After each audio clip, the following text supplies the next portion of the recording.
She's a business mogul, #1 author, and wellness expert. How can I help? And now Chantel Ray Fitch and her amazing guests are here to guide you on your journey to health, wealth, and godly wisdom. Time to level up. Welcome to the Health, Wealth, and Godly Wisdom podcast. Hey guys, welcome back to the podcast. And today we are diving into one of the biggest questions people ask when it comes to health and weight loss. How do you actually lose body fat in the most effective way? So today we're sitting down with 4 incredible experts: Daniel Pompa, Paul Saladino, Dr. Joseph Mercola, and Ben Azadi. And we are talking about fasting, metabolic health, real strategies about being able to lose massive weight and improving your health. So sit back, relax, and enjoy the conversation. Well, let's talk about time-restricted eating for weight loss specifically. And, you know, on my podcast, I have all these people who ask questions all the time. And a lot of the women say that for weight loss, the 8-hour window of eating isn't short enough for them to lose weight. But the men, but the men, she's saying, like, we get people and they're like, my husband can do 8 hours and he's losing all kinds of weight. I'm doing 8 hours and I'm not. Can you talk about that for just a minute? I know for me, I can't do 8 hours. I'm like you, 4 hours is. Well, I do 4 hours because I'm obsessive compulsive. You know, I like to optimize things. So let me tell you another strategy that will work. And it will be after I explain why I think that's the difference. I don't know that anyone knows for sure, but my guess is it's related to the lean muscle mass that men have, which is significant more than women. Typically, it's hormonal, it's biological. I mean, it's not in every case, but in most cases, that's the scenario. So when you have more muscle mass, you're able to really store more glucose, and it's just it's a very active endocrine organ. And people don't realize this: half of the tissue in your body is muscle. Half, 40 to 60%. It's crazy. So it becomes particularly problematic as people age because they tend to develop muscle loss, which is called sarcopenia. When you have the muscle loss, it becomes really progressively more difficult to keep control of your weight because it's a powerful endocrine organ. And after you eat, the largest sink for glucose is your muscles. That's where it goes. It goes in your muscles. If you don't have a lot of muscles, it's going to stay in your blood, and as a result, it will contribute to insulin resistance and obesity, because we know insulin resistance is a central element of weight control. And you really want, and that's, you know, restricting your eating window to 4 hours or at least eight hours, and probably 4 to 6, is going to radically improve your body's ability, your insulin receptor sensitivity to that. And as a result, you'll be able to most likely control that. Now, one of the other advantages, if you're only eating for 4 hours, that means 20 hours you're not. Or say it's 6 hours, that means 18 hours you're not eating. It's still a darn long time of not eating. So a little hack that you can use, which is incredibly profoundly powerful, that actually increases, maybe doubles the value of the autophagy, is on the tail end of your non-eating window, or typically right before you're going to break your fast in the day, whatever time that is. You would do your exercise, and you would do pretty hard exercise. My favorite exercise, I've been exercising for over 5 decades. I started in 1968, my exercise. So I'm really passionate about exercise. I've been doing it my entire life, essentially. But I've learned a new version of exercise just this year. It's called blood flow restriction training, or BFR for short. Have you heard of that before? Yes, I have. From you.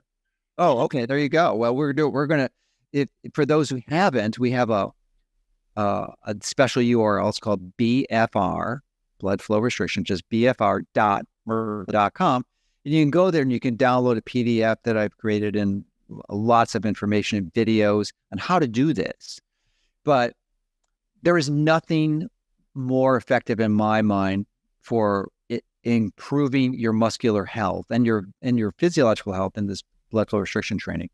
So if you do that on the tail end of your intermittent or your time restricted eating, you can radically increase the benefits, the autophagy. You can inhibit mTOR more, you can activate AMPK, you can activate IGF-1, and you get all these benefits, and you can increase your muscle mass and your muscle strength which becomes progressively important the older you are. This is important, in my view, for most women and for pretty much anyone over 60.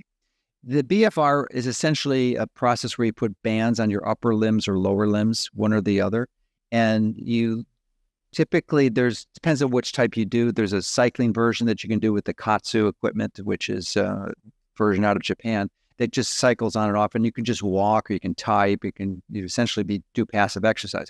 Or there's a type where you just have a restriction and tension, and then you can do light weights. By light, I mean for conventional, what's called heavy resistance or high load resistance training, it's like 70 to 85% of your 1 rep max.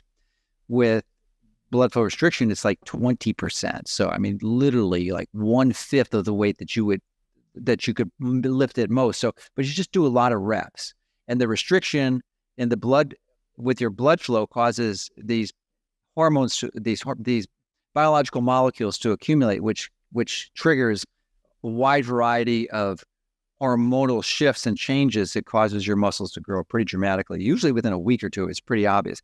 And I know some women can get concerned with that, and that's a big part of your audience, but it's not so much muscle growth. That's kind of a guy thing, but it's muscle tone. You just become more toned and, more importantly, metabolically healthy, so that you'll have the tissue that you require to actually burn fat. Because it's really, most of the fat burning occurs in your muscles. And if you don't have muscle tissue, how are you going to do it? So, and it's like putting money in the bank. And the analogy here is that if you ever get sick or have to go to the hospital, there's a high likelihood you're not going to come out alive. And there's a much higher likelihood you're not going to come out alive if you don't have a lot of muscle mass, because that is your reserve. And that's what your body relies on to get you through dangers and get through the valley. And if you don't have a lot to get through, you're not going to make it. So it's just like you buy fire insurance for your home and car insurance for your auto, and you wear your safety belt, but you want to take some proactive action. That's why you really want to pay attention to exercise. And stretching and yoga is great, and you certainly should do that too, but that's typically not going to build muscle mass. So you need to pay attention. And usually it's resistance training of some sort. It doesn't have to be weights. You could use resistance bands, or you can use body weight too. So and if you've got these blood flow restriction bands, or then they'll really help improve that. So that's, I think, the big thing, is that the exercise is important, and it the exercise. So the 3 things: the exercise, blood flow restriction would be my favorite, time restricted eating, and EMF avoidance. You get those 3 things.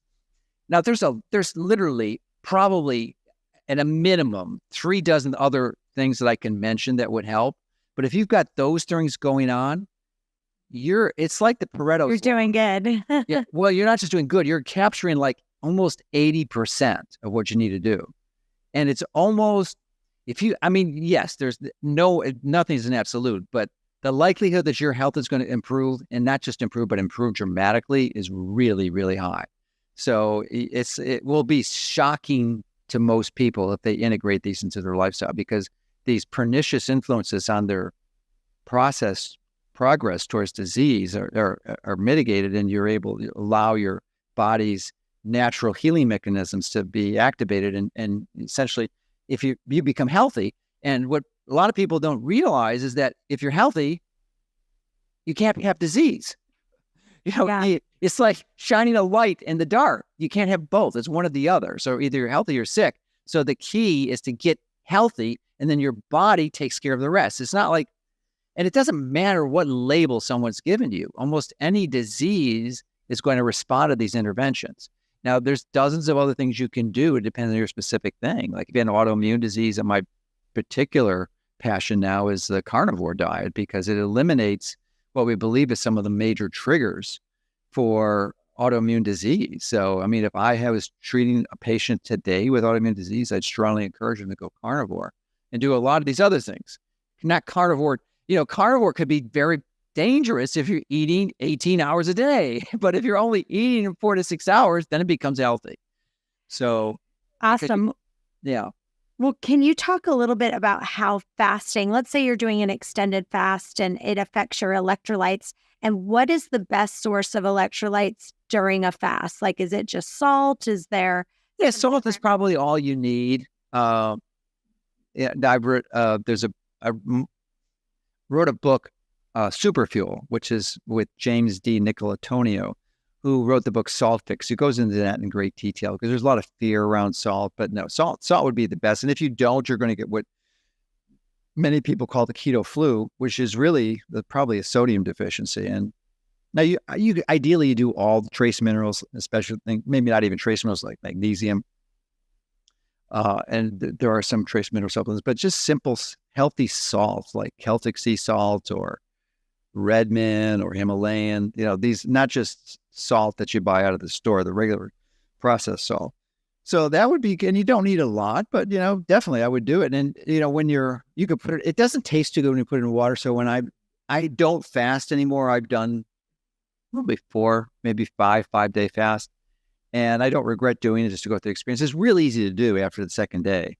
But I am just focused on optimizing my lean muscle mass and fast. And I know you can do it. And if you're younger, it's not a problem. But when I'm doing this time restricted eating and I'm integrating the high intensity exercises, I think I'm getting all the autophagy I need. But if you were fasting, what you do is pour the salt on your hand and just lick it. And it tastes real good. And some people, for me, it reminds me of popcorn. It almost tastes so good, especially if you're not eating anything. It's like a real treat. So, because it's going to be hard to put it in water to drink. It just does not, salt water does not taste good for most people. So let's talk about someone who's new to fasting and they say, look, like I need a few things to kind of get me through. Let's say they are wanting to kind of extend their fast a little bit longer. Do you have any opinion of like different tricks, like maybe coffee with MCT oil or coffee with ghee or anything? Like, is it okay for them to start with a little coffee with creamer just to kind of get them through? And what's your opinion about that? Well, when you're transitioning with your diet, essentially lowering your carbohydrates, that's the key. You want to transition to a higher percentage of fats and lower percentage of carbohydrates. So in that transition phase, you may want to use things like coconut oil or even MCTs or caprylic acid because they metabolize much quicker and convert to energy so that when you're, it went dark there. Yeah, it did. I got back up. Okay, good. So that's a strategy. But if you're fasting, you don't really want to have anything to eat because otherwise you're not fasting. Any calories is not. But in the transition period towards the fast, you can do that because once you're metabolically flexible, it's good. And just to know, probably the most important thing is a psychological tool that if you can get through the first 48 hours, you're going to be golden because the hunger really does disappear. I mean, it's not an issue. It's just the first 48 hours. And if you've done time restricted eating, you're so used to it. It's not an issue. It's not like you're giving something up. There are no cravings. There's no cravings. So it's not difficult to do. It's just like, I can't wait till my next, it's not there. No, those feelings or urges are gone. So, but it does you need to become metabolically flexible to do that. And that's why you transition towards that high quality fat. And it can't be any fat because there's a lot of bad fat out there. The processed fats are like the worst foods you can eat. They're far worse than sugar because they stick around a lot longer. They get integrated into your cell membranes where sugar you typically burn. I mean, sometimes if you have too much, it's going to be metabolized and converted to fat, but at least it's brand new fat that you made from scratch, as opposed to unhealthy fat that you take and integrate into your cell structure. So that's not a good idea. And it really can ruin your health for months at a time until you're able to remove those cells from your body.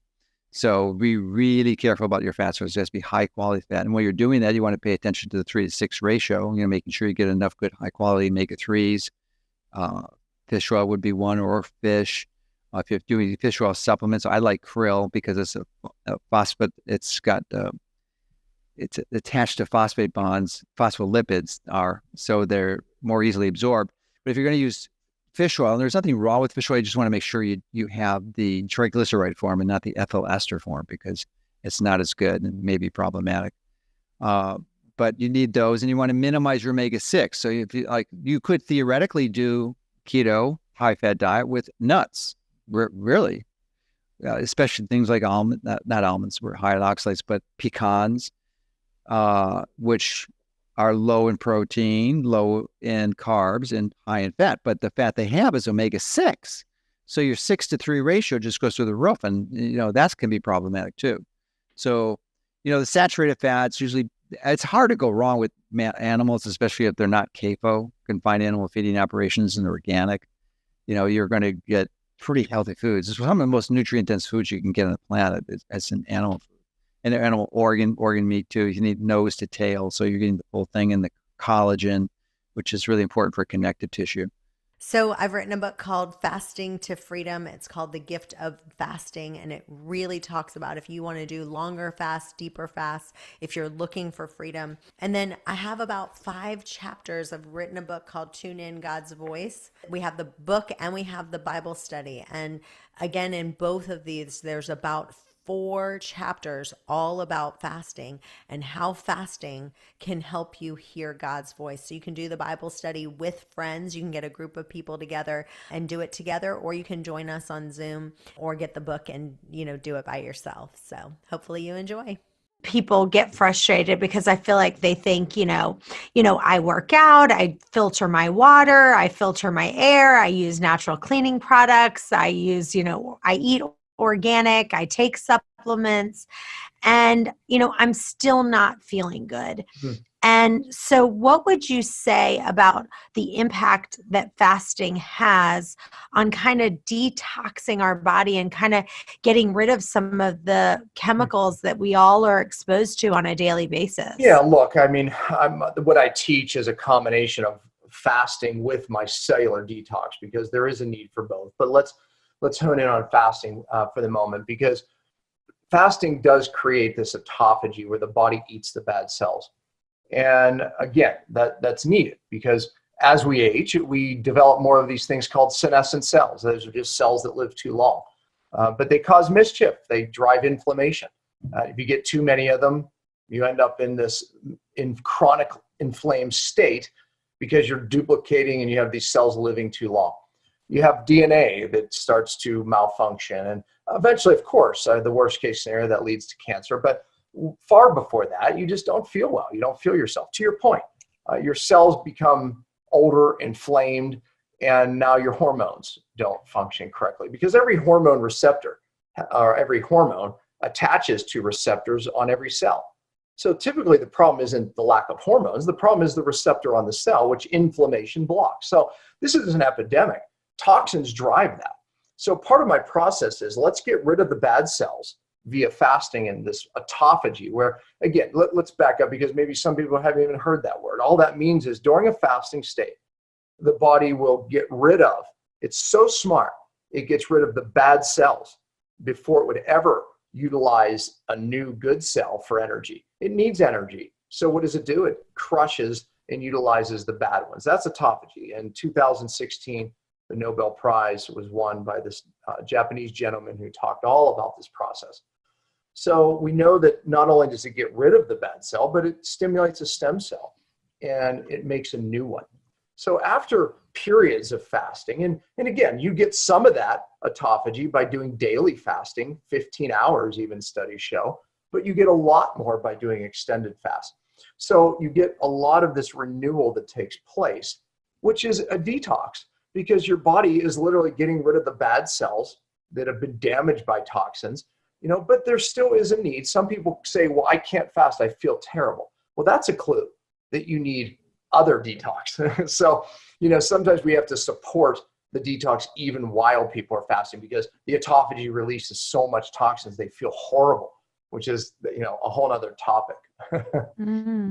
So let's talk about cellular detoxification for just a section. For just a second, what is it, and what is your recommendations for it? Yeah, so most detox, I think detox is in vogue right now. I think people realize they have hormone dysregulation, even the inability to lose weight despite eating perfect, as you mentioned, exercising, all these wonderful things. That's a cellular issue. And people have realized that, okay, toxins are the causative factor. It's starting to pop up everywhere. The problem is that people are then going to their health food store or their doctor and they're getting the 10-day cleanse. And, those really I call them poopers. They'll increase your bowel function, which is probably not a bad thing, right? But it doesn't get to where the real problem is. Real detox has to get to the cell. And I have a saying, you have to fix the cell to get well, but specifically you have to detox the cell to get well. So real detox has to get to the cell. What I mean by that is the onslaught of toxins and stress today, they start shutting down your cell's natural ability to get rid of toxins. And when that's functioning day in, day out, you're healthy, you feel great, your hormones work great. But as the cell's detox pathways start to diminish because of the onslaught of stressors and chemicals, well, what happens is now it's not getting rid of toxins and they're building up in the cell.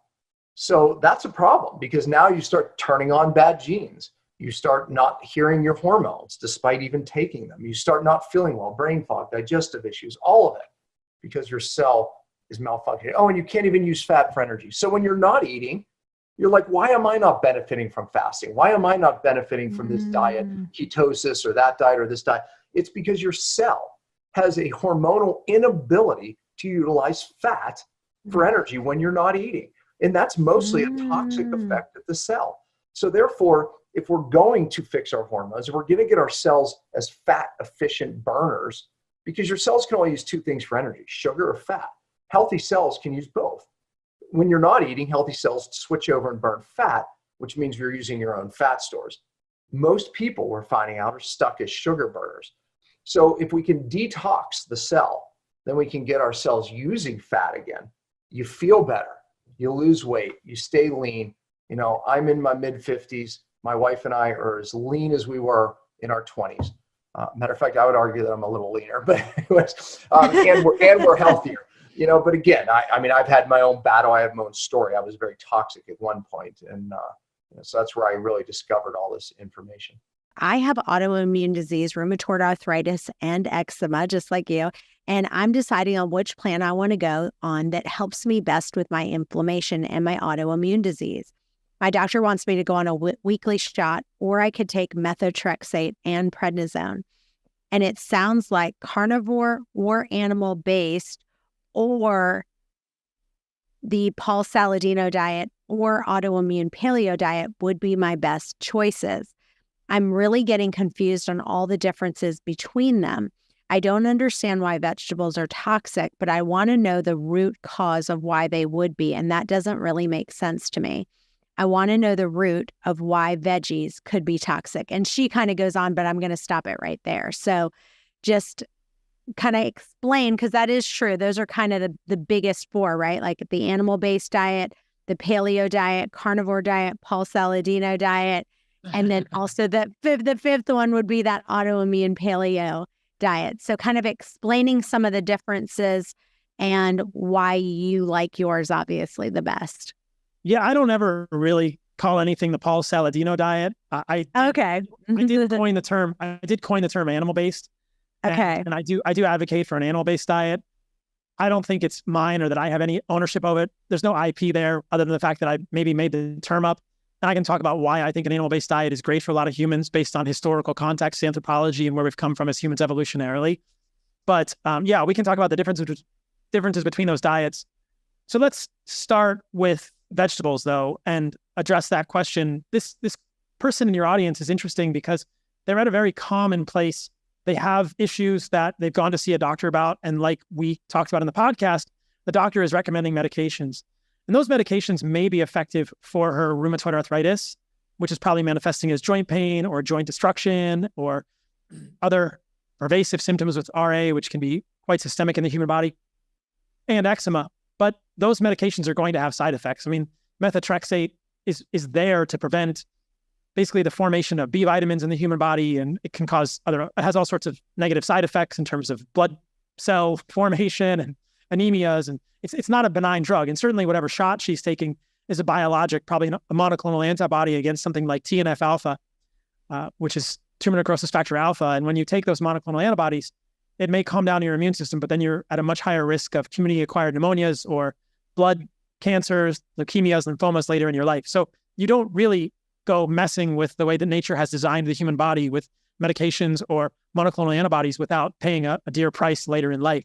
So this is not, to me, the best strategy. The best strategy would be, what if something in your diet is causing your immune system to be disordered? That is the premise that we're operating on here. That is the premise that I think Western medicine is missing. And so my take on this is, what are the most immunogenic foods? What are the foods that are going to essentially piss off your immune system the most? So most people will understand that probably processed food, which is a broad term, and I can define that more specifically, are probably going to piss off your immune system. I don't think seed oils are great. We can talk about why that is later in the podcast. But it doesn't sound like this person is even thinking about eating a processed food diet. She's mainly thinking, okay, I'm going to eat a non-processed food diet. What are the next things that could anger my immune system and to be triggering these autoimmune conditions? Rheumatoid arthritis and eczema are both autoimmune. The immune system is reacting against the human body. And so I think that we have to remember that the immune system, the majority of your immune system lives around your gut. It lives around your small intestine, around your large intestine, in a layer of cells called the lamina propria. The majority of your immune system lives there. And so your immune system is programmed by genetics, by your history, where you've come from, but also there's a lot of crosstalk between your environment, specifically your gut luminal environment, what things you put in your body, and your immune system. There's a very thin layer of cells called an endothelium, a gastrointestinal epithelium, that kind of demarcates the inside of your body from the outside of your body. The inside of your body being your immune system and the lamina propria, the outside of your body being everything you're putting in your mouth that then passes out your anus eventually, is outside of your body, but it has a crosstalk. It has an information that it gives to your body. And that layer of immune cells in your gut is where it's really ground zero. It's where everything happens.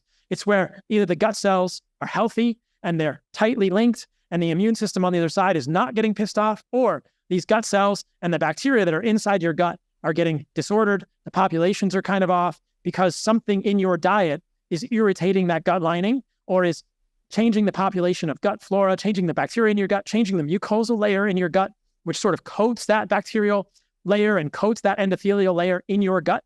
So that interaction between the foods you eat and your immune system is really paramount. So let's go to vegetables, and I'll tie these two things together. If you think about a plant, don't think about vegetables, just think about a plant. You are a plant.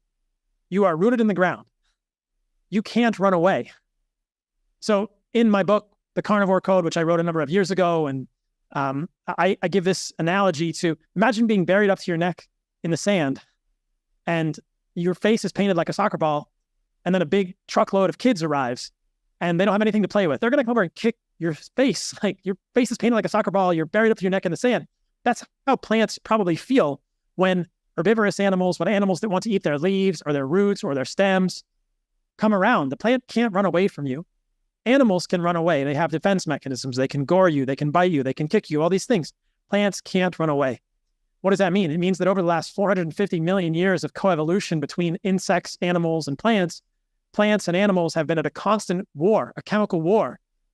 Plants must develop defense chemicals, especially in their above ground parts, but also in their below ground parts, to ward off unchecked consumption by animals, insects, fungi, or else plants and these sorts of things that want to consume them would never coexist. So what are vegetables? Vegetables are leaves, stems, roots, and seeds of plants. These are the parts of a plant that a plant must have if it wants to pass its genes to the next generation. Basically, the plant stem is used to prop up the leaves high enough so the leaves can gather sunlight and make glucose. Plants make sugar. They make their own food from the sun. It's sometimes stored in their roots. So plants use roots, stems, and leaves to make energy, to make babies, which are seeds, and then they move those seeds to the next generation. And at every step of that path, that plant's DNA, all of that plant's energy is going into maintaining the plant, but moving it to the next generation. It's like us as humans. We have children, we move our DNA to the next generation. That's part of why we're here for a lot of people. That's why plants are on the earth. If plants want to continue, they're moving their seeds. In order to protect those seeds, they must put defense chemicals in the seeds. They must put things like oxalates, digestive enzyme inhibitors, things like, other toxins in some cases. Plant seeds are frankly toxic, neurotoxins, lectins, which are carbohydrate binding proteins. I mean, ricin is one of the most historically used toxins out there. And it's a lectin. It's a carbohydrate binding protein derived from a plant seed. Ricin, the ricin letters were famous in the 90s or early 2000s. I think Obama was sent a letter that was contaminated with ricin. There's a big, ricin is a major toxin for people that were around in the 1990s. early 2000s for chemical warfare. That's derived from a plant. That is a lectin. And that lectin goes into your body and deactivates all of your ribosomes. And these are where the proteins get made in the human body. So plants have defense chemicals, especially in their seeds. But remember that grains, nuts, seeds, and beans are all plant seeds. If you plant those, they're all going to grow into plants. And so seeds are highly defended. You can look at any seed and find lots and lots of defense chemicals. And you can do the same with leaves. Spinach is a great example. We've been told, Popeye, eat your spinach. But that spinach is full of oxalates. Oxalates are technically dicarboxylic acids. Functionally, they accumulate in the human body and cause, in many people, some people, the most common type of kidney stone, which is calcium oxalate.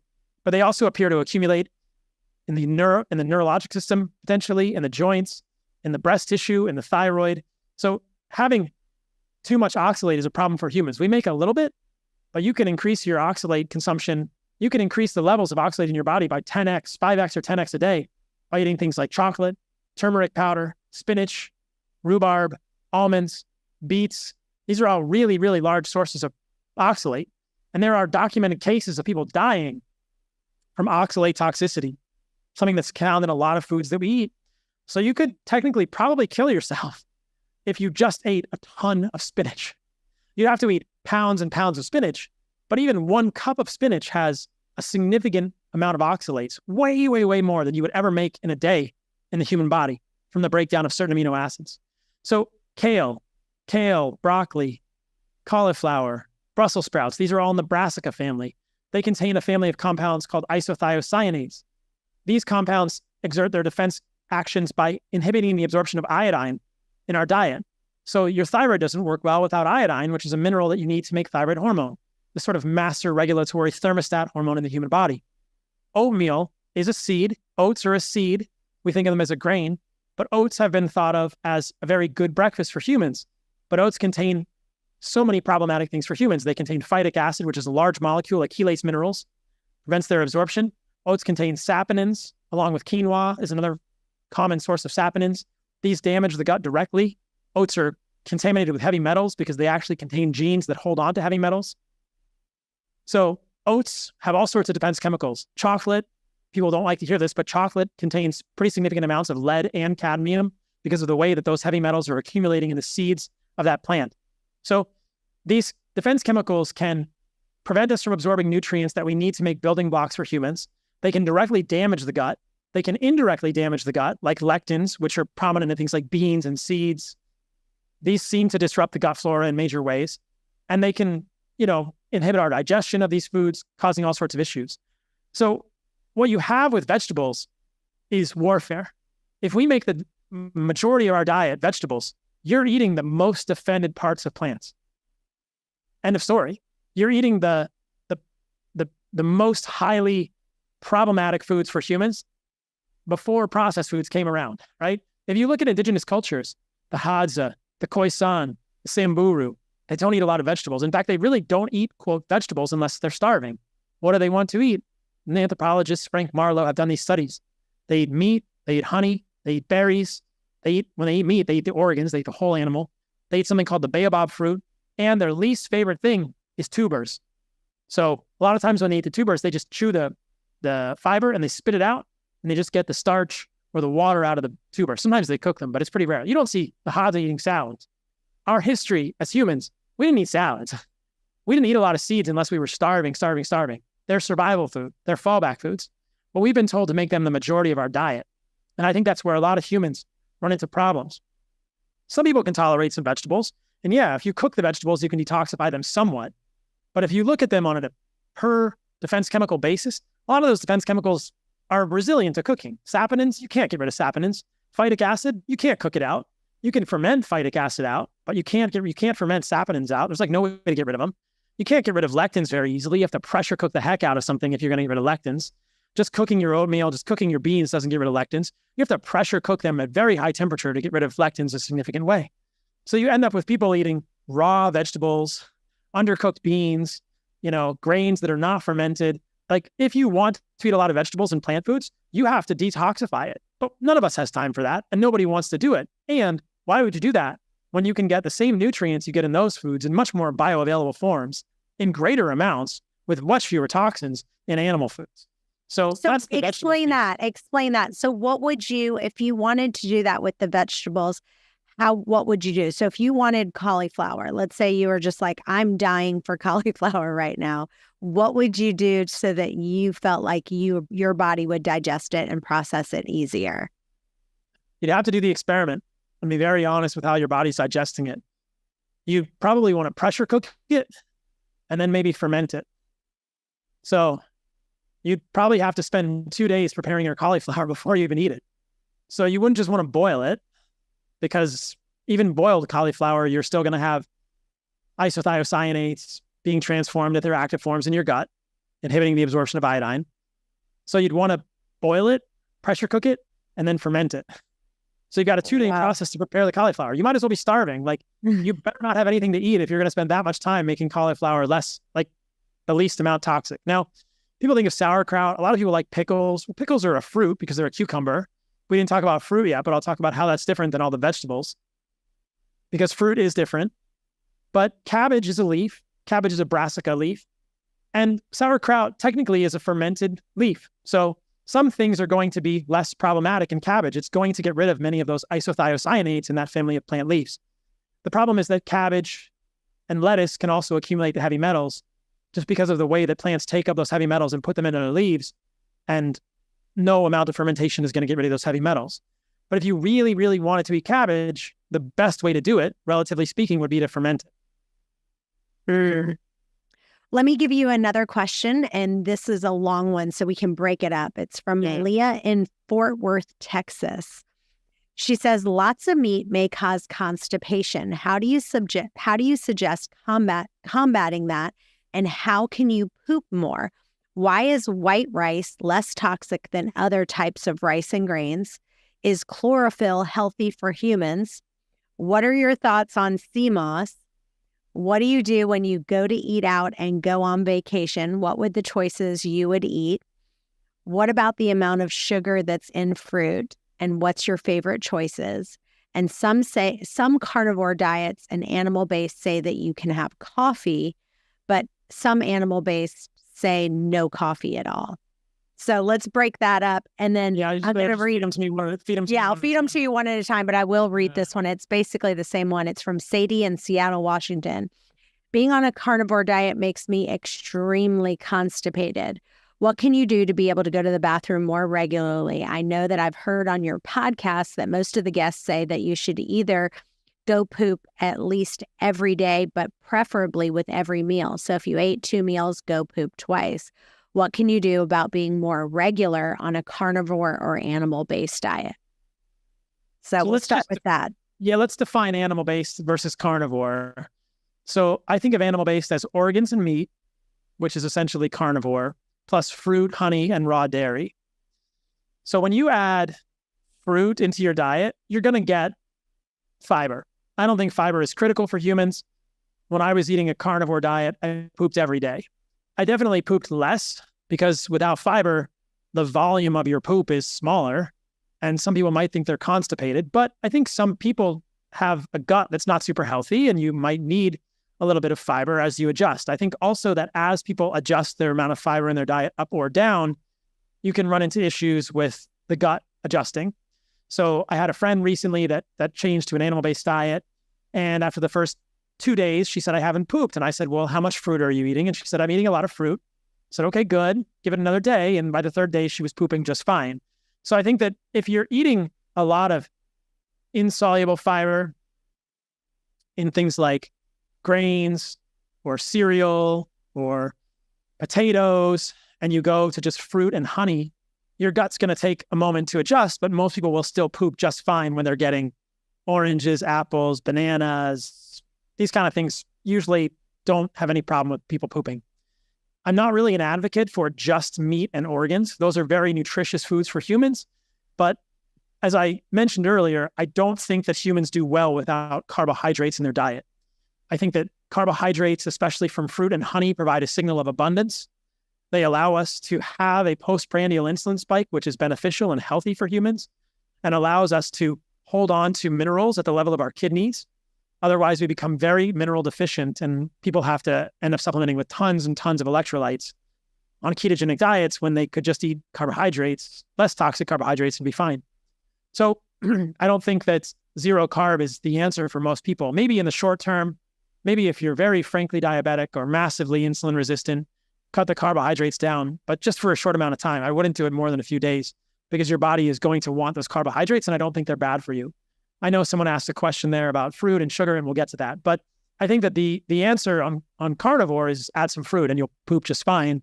And if you're intent on just doing meat and organs, make sure you're getting enough fat, and that will help with pooping as well. So I think the problem for most people when they go strict carnivore is they don't eat enough fat, and they're just doing basically lean meat.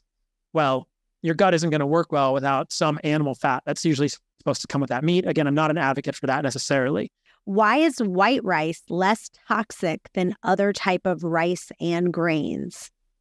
Yeah, so I'm not a huge fan of white rice, but of the grains, I think it's probably one of the most benign. I don't eat white rice.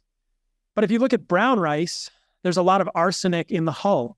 So like I mentioned with oats or cacao seeds tend to accumulate heavy metals. And this is documented. I'm not making this up. There was a recent Consumer Reports article looking at lead and cadmium in chocolates. They tested 28 different chocolates. All the brands you guys have heard and bought at Whole Foods or whatever grocery store you go to are in this review. And every single brand had significant levels of lead and mercury. 26 of the 28 brands had either more than your recommended daily allowance or the maximum daily intake of lead or cadmium in it in one serving, which was 1 ounce. Lead, I think, is 0.9 micrograms and cadmium might be 4.1 micrograms. I'm just pulling numbers out of my head, but I think that's the right numbers.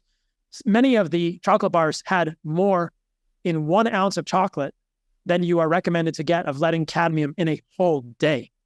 So this is the problem, is that brown rice accumulates arsenic. So if you're eating a lot of brown rice, you're just getting a lot of arsenic. Arsenic is a heavy metal. Heavy metals are things people know about. You've heard about them. Mercury, cadmium, lead, arsenic, cesium, things like this. They're problematic for humans. We're not really, our physiology doesn't run well with these things. Lead is something we think about with kids. It really slows their development, causes decreased intelligence, decreased motor development. Cadmium is associated with hormonal problems, birth defects, infertility, probably increased rate of cancers. Arsenic, mercury, same things. So you don't want a lot of heavy metals. And white rice strips the hull, so it's going to have less arsenic. Still has a little, but it has less. And other grains, individual problems with specific grains based on which type of grain it is. But yeah. Okay. And is chlorophyll healthy for humans? And what is your thoughts on CMOS? I feel like there's a lot of videos now, like on Facebook and TikTok, about chlorophyll and CMOS. That's probably where she's coming up with this question. I've never seen any solid data to suggest that either of those things is beneficial for humans.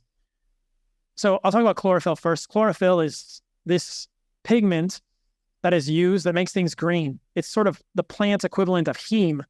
So in red blood cells, we have a large molecule called heme, which chelates in iron. And, you know, this molecule in the middle is akin to chlorophyll in plants. Ours is red, theirs is green.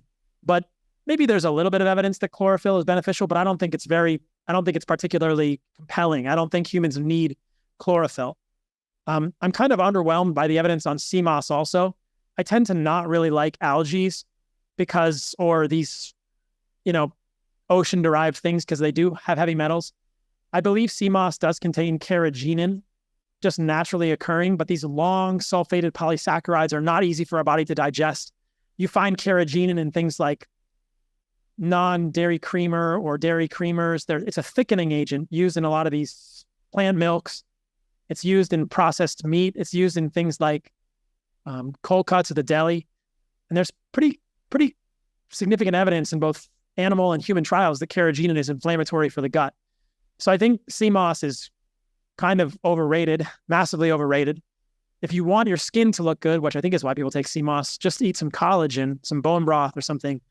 But I don't think you digest that CMOS well, and I have concerns that it's irritating your gut because of the carrageenan in it. Have you ever asked, God, are you speaking? God, are you speaking? What on earth am I here for? In a world full of noise, opinions, and distractions, He's been trying to reach you. In Tune In, God's Voice, Your Purpose, it answers these questions. Hear God, find freedom, discover your purpose, make a difference. You'll finally learn how to know the difference between God's whisper and your own inner noise, how to reinvent yourself with every new season, and how to answer the question every person asks at some point. What on earth am I here for? What on earth am I here for? If you're ready for clarity, direction, and breakthrough, this book is your guide. Quiet the chaos. Hear Him clearly. Step boldly into your calling. Tune in. God's Voice, Your Purpose. So what made you decide to go from having a vegan diet? 'Cause that's a pretty big change, Yes, right? it's like From the going to opposite. vegan to going to keto. What brought that on from you going to vegan to? Yeah.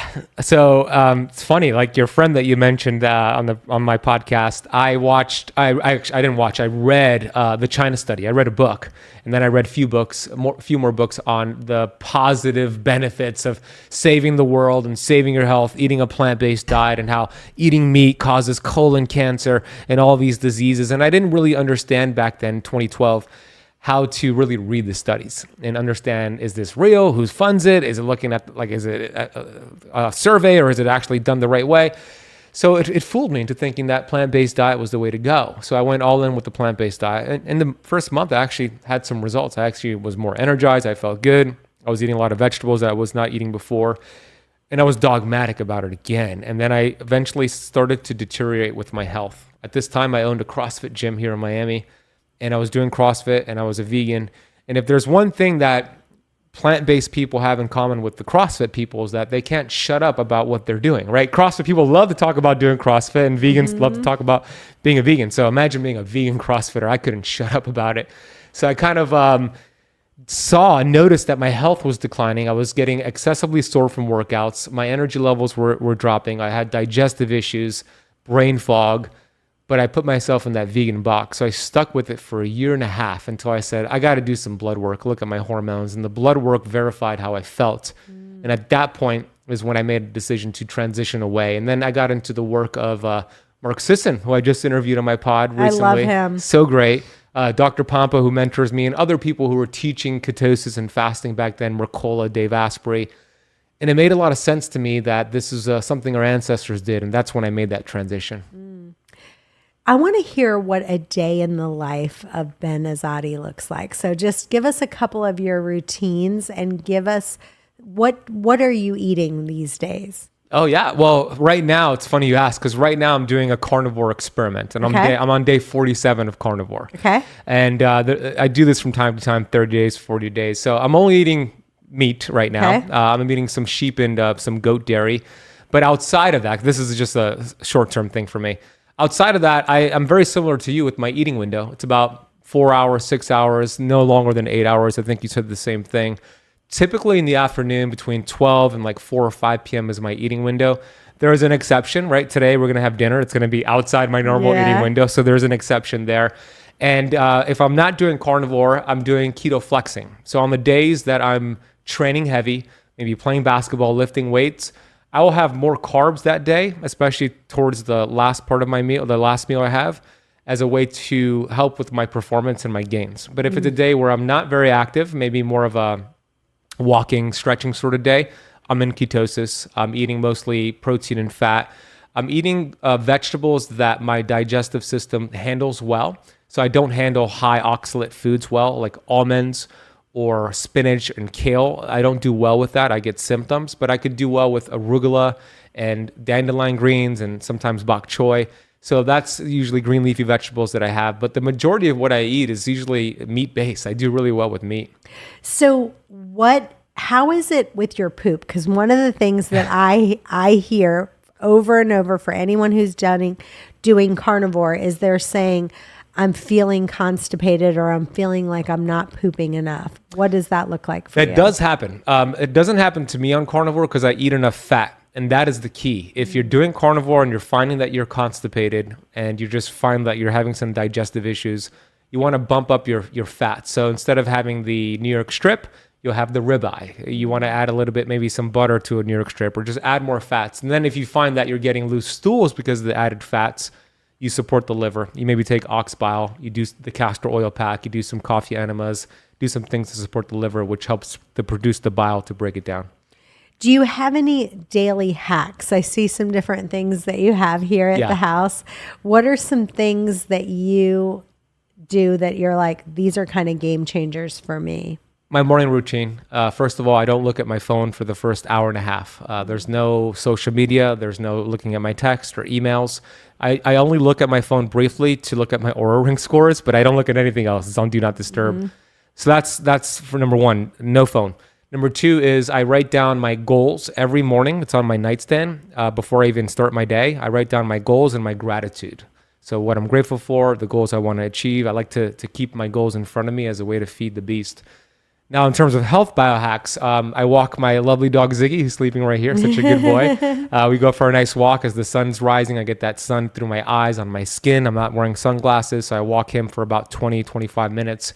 And then I do my red light panel, which I have here, along with my self-development. So I'll read a little bit of Wayne Dyer, Bob Proctor, a Jesus Calling book every morning. I'll read a passage from there. And then now I just got my plunge, so I'm doing some plunging. But the unique thing about my experience with plunging is that I have Raynaud's. So you have Hashimoto's, which is autoimmune. I have Raynaud's, which is autoimmune.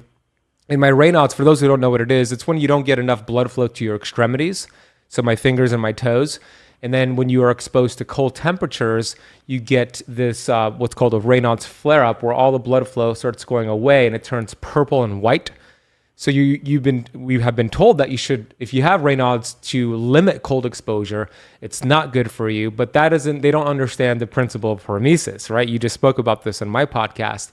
So I'm doing it in a way where I'm slowly adapting to the cold exposure as a way to intentionally induce cold. So I increase that hormetic window to improve my Raynaud's. And my Raynaud's has improved dramatically over the years from, heavy metal detoxification and all that. But I haven't turned off that gene yet, and I'm committed to do it. So now my routine is, and I just started doing it, and somebody might laugh if they're doing cold plunging because it's not very cold to begin with, but I'm doing 72 degrees. Look, I'm from Miami and I'm heat adapted. 72 feels cold to me. And I did 3 minutes the other day for the first time, and I got a Raynaud's flare up right after. And I let my body heat up and it was fine. Today, I did 72 degrees again, but I did a minute and a half and I had no flare up.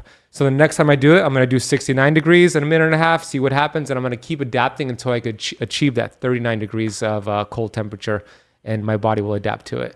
So it's funny that you say that, because we have a place called Restore Cryotherapy by our house. And even though I have all the things they have at my house, I still go there just because I think it's fun. But they have a big sign on the cryotherapy, and it says, if you have Raynaud's, you may not come in. Yeah. Big signs that say, if you have Raynaud's, you may not do cryotherapy. That's a smart idea. Yeah, because you got to do it the right way. Cryotherapy is really cold, and it's probably better to do more cold exposure that you can control the temperature like the one I have, and then gradually decrease the temperature over time because it could be problematic. Yep. So your first book, Keto Flex, was a huge hit, and now you've got a publishing deal, and you're going to be writing a book about metabolic freedom. So tell us what inspired you to write a book about metabolic freedom.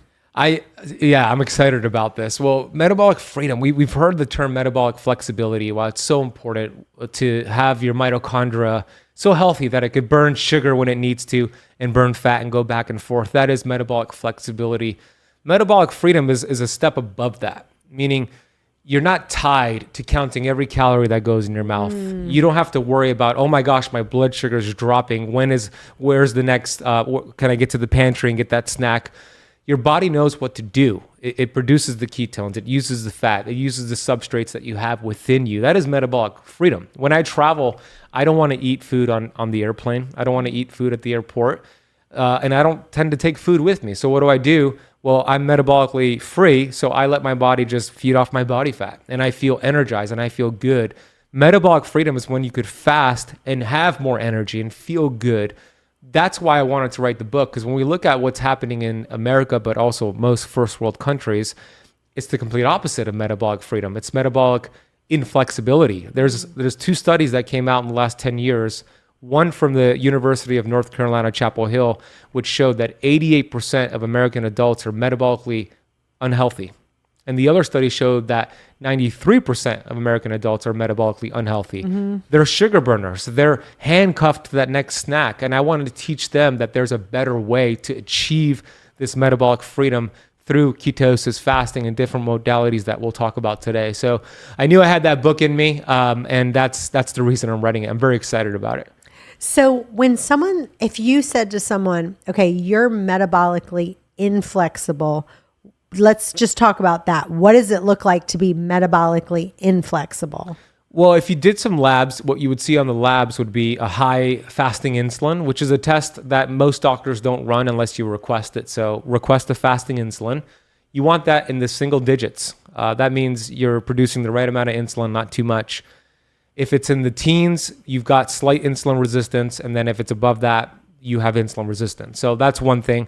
And then the thing about the insulin is that your insulin could be so resistant over time that your blood sugars might not even change, because most doctors test the A1C, which is the 3-month average of your blood glucose. But on average, it takes about 14 years of insulin resistance taking over before the blood sugars change. And then once that shift happens, then the doctor says you're pre-diabetic or diabetic. And that's a problem. If you're going to age faster, you're going to shorten your lifespan, your quality of life is going to be poor, you're going to be on a blood sugar roller coaster, you're going to gain weight. These are things to pay attention to if you're metabolically inflexible. So that's when it comes to labs, you want to look at that. And the average American is eating 300 grams of carbs a day, Chantel, and they're eating every 2 to 3 hours, up to 17 to 23 times per day. And they're constantly burning sugar. Insulin has to deal with that. The body wants 1 teaspoon of sugar in the entire bloodstream in a fasted state. And most people are not doing that. So insulin has to be pumped out by the pancreas. And that leads to a lot of problems: cancer, heart disease, obesity, etc. So what's funny is I decided to do a little test as an experiment where I wanted to see, we would get this question on the podcast all the time. They'd say, well, I can't drink my coffee black. They would send this thing like, I have to have cream in my coffee. I know that if I want to do a clean fast, I don't have cream in my coffee. So for about 30 days, and I always had black coffee in the morning. And then around maybe like 12 o'clock, sometimes I'd have like one more cup of coffee with a little bit of cream in it. I decided to do coffee with cream just for 30 days, just to see what would happen. I gained about 4 pounds, 4 to 5 pounds. Wow. Just from adding that cream in everything else is pretty much the same. I gained about 4 to 5 pounds just doing that one little tweak. Isn't that funny? It is funny. I believe it too, because your body needs to burn the fat from the heavy cream or the cream before your body fat, right? Yes. And then a lot of people are intolerant to cream sometimes as well. Yeah. So that is interesting. But yeah, I just wanted to try it. I was like, I'm going to try it. That's a good Once point. I gained 5 pounds, I was like, okay, we're not doing this anymore. Back to black coffee. Yeah, exactly. So with this carnivore experiment that you have, when does that experiment end? And what are you trying, what are you hoping to say? Like, kind of like my experiment that I did is like, this isn't working. We're going right back to black coffee. What are you just kind of hoping for after this experiment? I love carnivore. I feel really good with it. And I always do it. I do it 30 days, 40 days, 2 or 3 times a year. That's what I've been doing since 2020.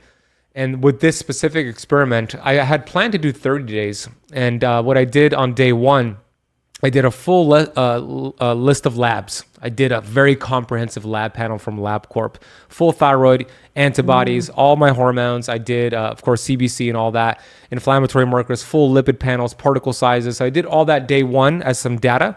And I did a stool test on day 1. And I have been wearing a CGM, although I just took it off, but I had it for the first month. And I'm looking at my aura to compare my heart rate variability, deep sleep, REM sleep, and how many times I'm getting up to before I did my carnivore. And then on day 30, I was going to plan on to end it all and do retesting. But with the move, this is the real reason I continue doing it. With the move and all the things I have going on, I haven't made the time to retest. Test. So I'm going to go 60 days, give it a little bit longer, and then I'm going to retest on the final day and then break it a little bit slowly by introducing. I love that, because then you can just say like, it's in the numbers. Like, let's take a look at what's and I'm going to share happening. all that on a podcast, on a YouTube video. I'm going to create a video all about the data, and I'm going to show all my results. Here was what it looked like day 1. Here's what it looked like day 60. And it goes against the grain of what most people have been taught about eating meat. I want to talk a little bit about chronic inflammation, because I'm seeing it more and more with just, it's seeming like 90% of the population is chronically inflamed. What are your suggestions for someone if they are saying like, everything in my body is inflamed, I've got to reduce this chronic inflammation? Give us some practical tips. Yeah, it goes hand in hand with the metabolic inflexibility people. Those who are inflamed are metabolically inflexible, the 93%. There's two different types of inflammation. So I'm glad you said chronic, right? Chronic is the problem. Acute is great. Acute from a workout. I mean, you might get acute from a sore shoulder or a sprained ankle, but the body deals with it. Chronic cell inflammation is the leading cause of so many diseases out there. When our cell membranes are inflamed, those receptor sites, they're called integral membrane proteins that need to communicate with our hormones, our nutrients, our oxygen. The message is not being heard. The signal is not being heard. So hormones can't do their job efficiently. Your nutrients can't get in. Your supplements can't get in. And then we have symptoms. And the symptoms, we've been brainwashed to believe that symptoms are evil. We should hate them. The disease, the diagnosis, we should hate it. The war against cancer, these are all symptoms, right? But the truth is, symptoms are a gift from the innate intelligence, from what God put in our system to give us a check engine light. We should be thankful for the symptom because it's showing us that we're doing something to block innate intelligence, to put the body out of homeostasis. So what are those things that we're doing? It's multifactorial, but they're main contributors. I would say the number one contributor to chronic inflammation are heavy metals in this day and age. It's a toxicity component. With the plastics we have in our food, that's one source of toxins. These are toxins that are lipophilic. They love fat, and our cells are made up of fat. Our brain is made up of fat. But then we have the heavy metals like mercury and cadmium, aluminum, which is in high amounts these days, lead. Exactly. These get embedded into the membrane and create chronic inflammation. So that is one. And then we have other toxins like glyphosate, which... Well, let's start with the heavy metals. So obviously, like if someone has a mouthful of fillings and mercury fillings in there, they could go to a doctor and that specializes in removing those in a holistic way. That would be one thing. What else can they do to remove those heavy metals from their diet or from their body? The first thing is, so to assess your environment, so your oral microbiome. So if you have silver amalgam fillings, to your point, Chantel, 55% of each filling contains mercury. And that mercury goes from organic mercury in the tooth, and it vaporizes because the mouth is acidic. We chew on foods, we drink hot beverages, and it vaporizes into the hypothalamus pituitary, and it gets locked in there as inorganic mercury. So the first step, if you have silver fillings, is to find a biological dentist, a holistic dentist, to get them removed safely. Please, please, please don't go to a regular dentist. I'd rather you keep the fillings in your mouth than get them removed from a regular dentist, because that could create even more vaporization and more issues down the line. So you get them removed, number one, and then you find somebody who understands how to properly, safely, and effectively remove these metals from the brain. It doesn't happen in a month. It happens over years, not months, as you talked about. Years, not months. So I teach this. I learned this from Dr. Pompa. There are other people who understand how to do this the right way. So you get a proper heavy metals detoxification protocol done, and you do it long enough for you to pull not just mercury, but lead from the bone and cadmium and other heavy metals that are deep inside of our tissues. What have I not asked you that you want listeners to know? What have you not asked me? Questions have been great. I think, the most important thing here that I would want to communicate to your listeners is that you got to believe that you could heal. You got to believe that God has built your body to have everything you need. to thrive, to be self-healing. And it's just a matter of you removing the interference. But you won't be inspired to do that long enough unless you have belief. And there's something to be said about believing in your innate intelligence, believing your God-given body, its ability to heal itself. And people lack that belief. They're resentful about the bad information they've gotten from their doctors and dietitians. They think that they're broken. They think that they're a unique case that can't achieve health because they're on 20 meds or they're dealing with all these diagnoses and symptoms. But you can do it. And if you lack the belief, you could borrow my belief. You could borrow Chantel's belief until you develop that belief for yourself. But belief is probably the most important thing here. It's the placebo effect. And there is so much power in the placebo effect. And there's so much power in the nocebo effect, meaning you don't believe you could heal. You don't believe you can do this. You think that your body's broken. Well, you're right in both scenarios. And faith and fear both demand for us to believe in something that we cannot see. Why don't we choose the faith? Why don't we choose the positive outcome? So I encourage your audience to believe that your body can heal itself. It might not happen in a month. It might not happen in 6 months, but it will happen if you do it long enough for it to really matter. You continue listening to Chantel's podcast, reading her books, listening to my podcast. The consistency. The consistency. But what's going to lead to the consistency is to have the belief. Because if you don't, you're going to give up the second you get a symptom. You're going to give up the second something's not working fast enough. You're going to give up the second the scale's not going down fast enough. But when you have the belief that your body's going to heal, you're going to stick with it long enough for it to matter. I know one last question I forgot to ask you, and that's about mobility. You had said you previously owned a CrossFit gym. Tell us, what does your movement look like, and what are you finding that is working for you the best right now? Yeah, CrossFit's great. You know, CrossFit taught me about the importance of community. You had referenced the importance of team. I actually, the day I gave birth, do you remember the Filthy 50? Yeah. I did the Filthy 50 and I beat guys That's before the day I gave birth to my son.